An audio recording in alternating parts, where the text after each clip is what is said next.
Greetings, ladies and gentledudes. Welcome back to the shop, where today in this one-day build we're going to be turning this tiny little cube into a companion cube for fun.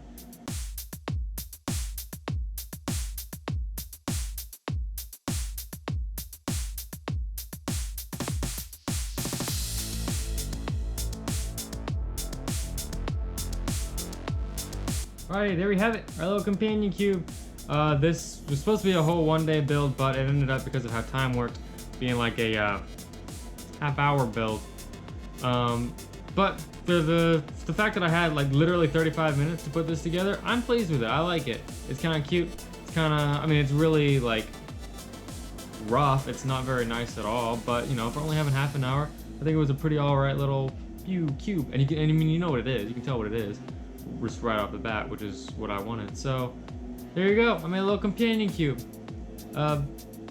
Yeah, so thank you all for watching. I hope you enjoyed this short little one-day build, half-hour build.